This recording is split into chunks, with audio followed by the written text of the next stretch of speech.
Segue-se a apresentação de Nuno Medeiros, Head of Mission Critical e CISO da E-Redes, com o tema A cibersegurança nas infraestruturas de informação críticas do setor elétrico. Muito bom dia a todos. É um gosto de estar aqui. Agora, nos próximos 15 minutos, vou abordar a temática da cibersegurança, o desafio da cibersegurança no setor elétrico. Não podia deixar de começar esta palestra abordando o tema do apagão. Um apagão, um evento, um incidente inédito, massivo, com um impacto muito disruptivo na nossa sociedade, nos serviços críticos e na nossa forma de estar e de viver. Teve um impacto muito significativo, maioritariamente em Portugal e em Espanha. Começou às 11h30, todos nós ficamos sem energia. Durou até cerca das 3 da manhã, à meia-noite, cerca de 97% dos clientes em Portugal já estavam alimentados. Como referi, afetou Portugal e Espanha, algumas zonas também de França, mas muito menos. E aquilo que sabemos ao dia de hoje é que se deveu a um problema técnico. Um problema técnico está devidamente identificado, é necessário apurar ainda os detalhes. Quanto ao impacto, eu diria que não é preciso falar muito sobre isso, todos nós o sentimos, é um impacto direto do ponto de vista da incapacidade de tirar partido deste elemento crítico para o nosso dia-a-dia, mas também o impacto indireto que se reflete nos restantes serviços para os quais estamos habituados, obviamente, a usufruir de uma forma normal. Os transportes públicos, os hospitais condicionados, a internet.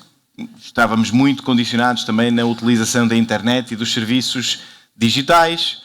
Os aeroportos bastante comprometidos, limitados, condicionados também, principalmente em Lisboa.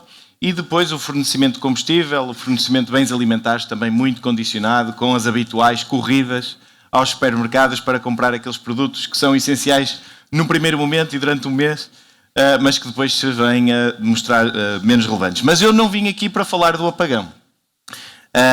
Essencialmente queria fazer a ponte entre o apagão e a cibersegurança associada ao apagão. E, de facto, no primeiro momento, e obviamente eu, enquanto responsável pelas infraestruturas críticas da E-Redes e pela cibersegurança na E-Redes, estive, digamos, no gabinete de crise a acompanhar o incidente, a garantir a continuidade das nossas operações, mas também fui recebendo imediatamente informação. Muitos de vocês admito que tenham recebido esta mensagem no WhatsApp a dizer que era, de facto, um ataque sem precedentes, com impacto muito significativo na rede elétrica europeia. Nas redes sociais também os habituais comentadores desinformados que gostam de partilhar informações das quais não têm qualquer tipo de confirmação, e até algumas autoridades precipitaram-se na comunicação ao público, criando, digamos aqui, uma suspeita que na altura ainda não era fundada.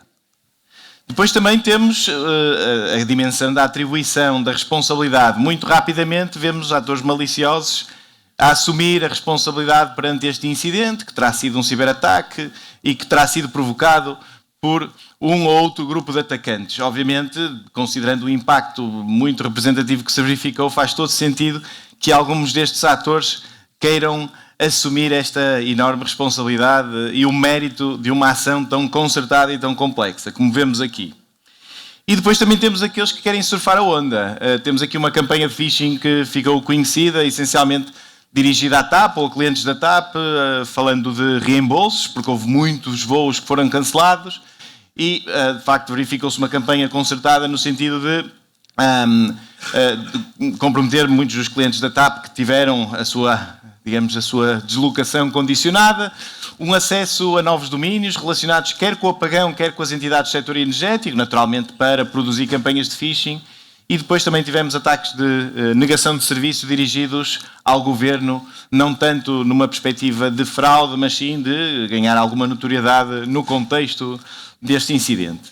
Mas, desta vez, este incidente, este apagão, não decorreu de um ataque informático, pelo menos até ao momento, e depois de uma investigação bastante, eu diria, profunda por parte dos operadores de rede europeus, não há qualquer evidência que isto tenha acontecido. Mas agora eu estou aqui para vos contar porque é que poderia ter sido e o que é que nós, operadores de rede, e redes em particular, estamos a fazer para que isso não aconteça. Então, quem é a Redes? Eu diria que a grande maioria conhece a Redes. A Redes é uma empresa do grupo EDP, responsável pela rede de distribuição alta, média e baixa tensão em Portugal continental.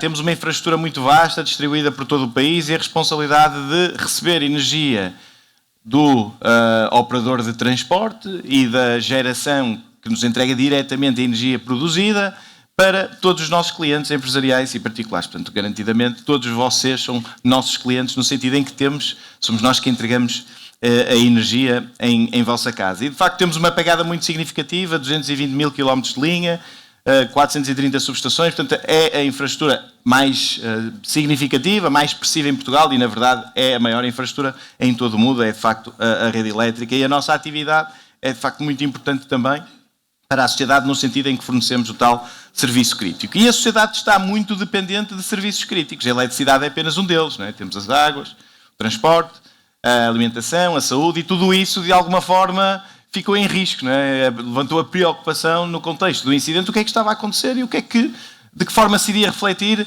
nestes nossos, digamos, serviços, nessas atividades económicas que para nós são absolutamente essenciais. E, de facto, quando pensamos em serviços críticos, pensamos em ativos que são essenciais para o nosso dia-a-dia, para mantermos o nosso cotidiano de acordo com aquilo que estamos à espera. E no caso da eletricidade, eu gosto deste estudo porque eu diria que fundamenta aquele que é o meu entendimento também. A eletricidade é, de facto, na minha perspectiva, e este estudo assim o fundamenta, o setor mais crítico da sociedade. E foi um pouco isso que também se viu no apagão. Porquê?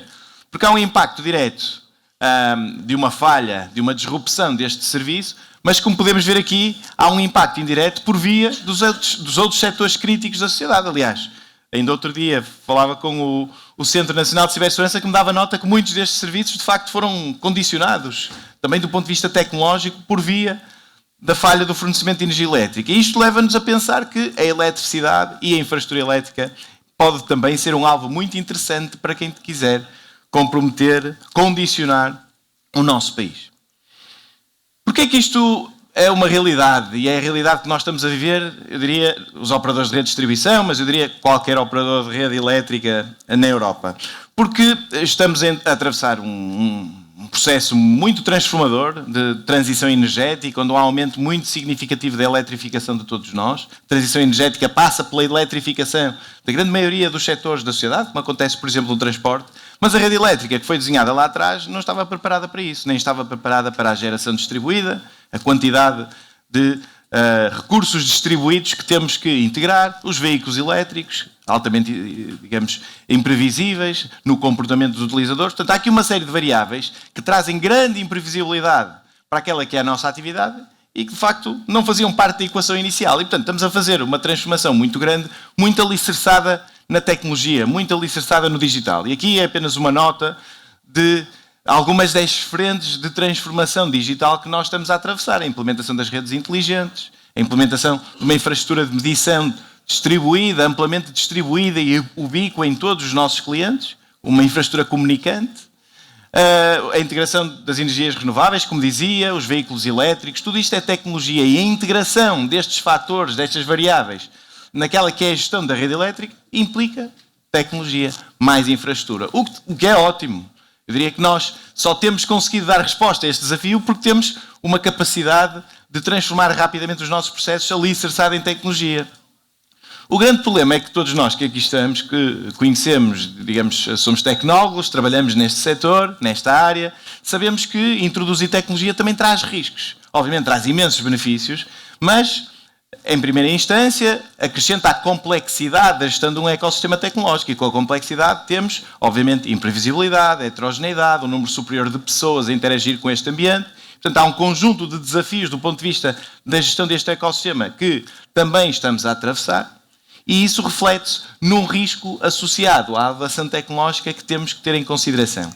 E, portanto, como eu dizia, nós, apesar de estarmos a fazer esta caminhada de transformação digital, eu diria que a grande maioria dos setores, muitos de vocês vão se reconhecer ou reconhecem-se naquilo que eu estou a dizer, estamos a introduzir tecnologia para conseguir fazer melhor, mas a verdade é que essa tecnologia representa um risco para aquilo que queremos fazer melhor. E, portanto, temos que ter isso em consideração.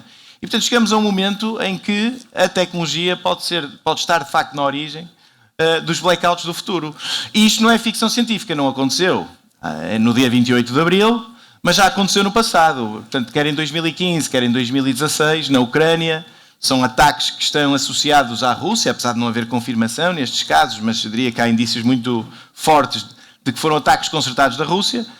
Deram-se intrusões às infraestruturas críticas dos operadores de rede locais na Ucrânia que levaram à disrupção do fornecimento de energia elétrica. Portanto, isto é perfeitamente possível e é algo que temos de ter em consideração face àquilo que referia, aumento da digitalização, aumento da superfície de ataque e aumento do risco deste tipo de incidentes.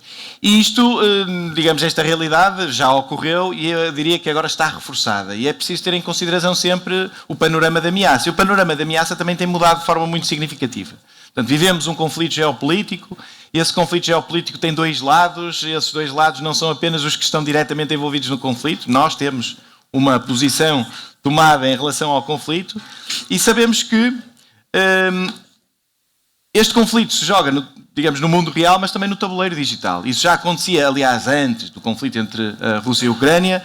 Verificava-se aquilo que se chamava a Guerra Fria silenciosa digital e, portanto, uma tentativa de encontrar fragilidades nas infraestruturas críticas dos diferentes países, mas agora diria, muito mais pronunciado. E, de facto, desde que se iniciou o conflito entre a Rússia e a Ucrânia, nós também, na redes e os operadores de rede, de uma forma geral, têm identificado uma atividade muito mais dirigida por parte destes Estados-nação. Qual é o problema? Os Estados-nação são extremamente sofisticados, têm tecnologia que nós não conhecemos e, portanto, estamos sujeitos a um nível de risco muito superior. E é a própria ENISA, não é? A Autoridade Nacional Europeia, a Autoridade Europeia para a Cibersegurança, que dá nota do potencial de armamento das infraestruturas críticas, particularmente do setor elétrico, no sentido de ganhar uma vantagem competitiva num conflito. E, portanto, obviamente, nós, enquanto operadores de rede, temos que ter em consideração o que representa esta nova realidade, esta nova variável na dinâmica da gestão de risco de cibersegurança.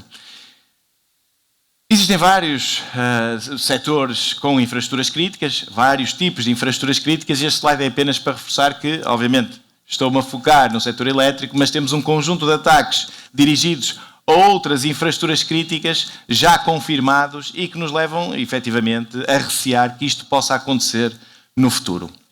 Qual é o problema para as organizações, por exemplo, como os operadores de rede? Essencialmente, temos aqui desafios organizativos. O primeiro é preciso reconhecer que este não é o nosso core business, não é? A cibersegurança não é aquilo que nós estamos habituados a fazer e, portanto, é essencial garantir que passa a ser. A partir do momento que a nossa atividade, o nosso negócio está alavancado em tecnologia, temos que garantir que, obviamente, temos que ponderar também os riscos associados a essa tecnologia. E isto não basta a equipa de cibersegurança ter esta presença e esta preocupação. É necessário que a gestão também o faça. E, portanto, é necessário garantir que passa a ser um tema que esteja no topo da agenda, como aqui penso que o João Rosário dizia na sua intervenção. É essencial garantir que este é um tema promovido, patrocinado, apoiado pela gestão de topo. Porquê?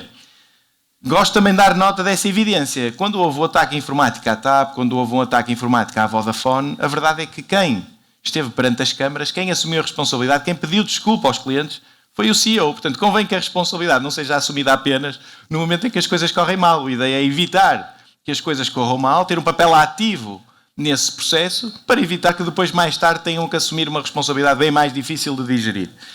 Temos um problema de talento, este é evidente, eu diria que todos nós sofremos um pouco em relação a isto, e de facto cria alguma instabilidade na gestão das nossas equipas, é um desafio que vai continuar em cima da mesa, até porque, de facto, há uma sensibilidade cada vez maior, portanto, há aqui um clash entre a capacidade e a oferta, aqui é difícil dar resposta, e depois temos aqui alguns desafios regulatórios. Relativamente aos desafios regulatórios, eu gosto de olhar para eles como uma alavanca, eu diria como um instrumento importante que tenho ao meu dispor para garantir que a minha organização vai evoluir naquela que é a sua maturidade. Quando cheguei, e o colega da Layer 8 estava precisamente a falar disso. É um instrumento muito positivo, é um instrumento muito válido para podermos comunicar internamente a importância da cibersegurança para a nossa atividade. Porquê? Porque alguém identificou que há um conjunto de setores que são essenciais, para os quais a cibersegurança representa um fator decisivo na garantia de que esses serviços essenciais não são comprometidos. Portanto, é um instrumento válido para podermos trabalhar o tema. Dar aqui nota que, obviamente, os operadores de rede fazem parte deste ecossistema, estão abrangidos pela diretiva NIS, também pela NOIS, certamente, mas que, no caso do setor elétrico, existe também um regulamento setorial europeu que tem um peso, digamos, adicional. Eu diria que Foi um trabalho bem feito no sentido em que deriva da diretiva NIS, portanto, garantimos esse alinhamento. Eu faço parte da equipa editorial que trabalhou neste código de rede, mas que assegura que há um passo à frente, há, digamos, um nível adicional, complementar à diretiva NIS, que toca naquelas que são as particularidades do setor elétrico, e isto é essencial porque tem as suas particularidades. Em redes, dito isto, de facto, tenho tido esta preocupação há muitos anos. A primeira vez que começamos, de facto, a trabalhar a cibersegurança nas redes foi em 2010 já. Eu faço parte dessa caminhada e temos vindo a atualizar aquela que é a nossa estratégia ao longo do tempo, no sentido de dar uma resposta a este desafio. O objetivo é que esta estratégia seja mais holística, transversal e que garanta que as várias dimensões da cibersegurança estão cobertas. Porque isto não é um tema técnico, não é um tema puramente técnico. Em relação à estratégia, muito rápido, porque já estou curto no tempo. Essencialmente, garantir que adotamos as boas práticas, porque a roda não precisa de ser inventada e, de facto, há muito boa gente a trabalhar cibersegurança e a definir bons referenciais. Já vou dar uma nota suplementar em relação a isso. Garantir uma gestão continuada dos riscos, como o João Rosário também referia, é um processo. A gestão de risco é um processo, não é uma prática, não é uma iniciativa, não é um projeto. Portanto, estão sempre a acontecer coisas, estão sempre a aparecer novas ameaças, novos tipos de ataque, estão sempre a aparecer novas tecnologias, novos utilizadores. Tudo isto representa uma dinâmica que temos que estar constantemente a, digamos, integrar naquela que é a nossa gestão de risco. E, portanto, tem que ser um processo. Garantir que temos capacidade de operar a cibersegurança, também uma dinâmica continuada. De facto, temos que ter em consideração que isto pode acontecer, portanto, temos que estar capacitados para dar uma resposta adequada 24 horas por dia. Garantir também que toda a organização faz parte desta equação. Não podemos ter uma abordagem concertada e a garantia de que, digamos, estamos protegidos ou estamos protegidos com o apoio de todos os nossos colaboradores internos e externos, se não promovermos esta responsabilidade coletiva. E depois a colaboração, que é um fator essencial até para dar resposta ao problema de talento. Trabalharmos uns com os outros, aprendermos uns com os outros é essencial. Uma nota muito curta, para não me estender demasiado no tempo. Então, em relação ao primeiro ponto, apenas destacar a conformidade com a diretiva NIS. Obviamente é uma responsabilidade grande da organização, enquanto uma entidade que presta um serviço essencial para a sociedade. E depois a adoção da ISO 27001, sobre a qual estamos certificados. Os nossos processos mais críticos de negócio estão certificados há vários anos. Relativamente à gestão de risco, ter esta prática de gestão de risco continuada, garantir que tudo o que integra o nosso ecossistema crítico tem uma base de cibersegurança, portanto, cybersecurity by design, mas também na sua integração, by default, e um isolamento e uma segmentação adequados a um ecossistema operacional mission critical.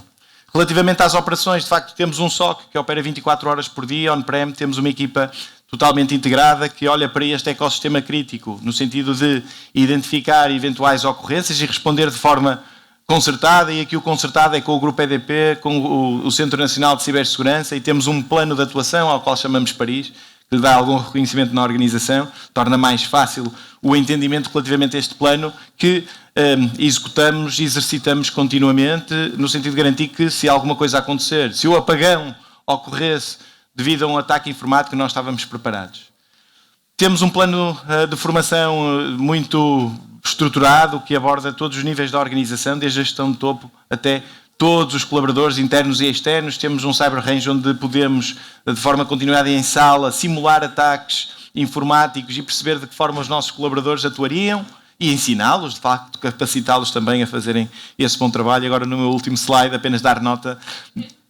Mesmo o último slide, dar nota da colaboração. Este é um fator essencial, é algo onde temos investido muito tempo, é redes há muitos anos, porque temos a percepção que de facto há um contributo que podemos dar naquela que é a nossa responsabilidade enquanto organização, mas também interessa ouvir os outros, aprender com os outros, e há aqui um benefício bidirecional de estar ativo nestes grupos de trabalho, nestes fóruns, quer com a Comissão Europeia, quer os ISACs nacionais e europeus. É, de facto, uma vantagem competitiva para a organização e para as nossas pessoas. E então, agora sim, para terminar, o que é que nos espera no futuro? Eu acredito, não sou pessimista, mas que o inverno há de chegar, e o inverno há de chegar às redes, às empresas como às redes e aos setores críticos da sociedade, porque esta é a nossa realidade, é a realidade a qual vivemos agora. A regulação tem um papel essencial para nos responsabilizar. Não deveria ser necessário, mas eu diria que quando as organizações não assumem coletivamente esta responsabilidade, a regulação tem um papel importante. Temos que trabalhar juntos por aquilo que referi e, já que trabalhamos num setor crítico para a sociedade, obviamente apontar o mais alto possível naquela que é a proteção das nossas infraestruturas e do serviço essencial que prestamos. Muito obrigado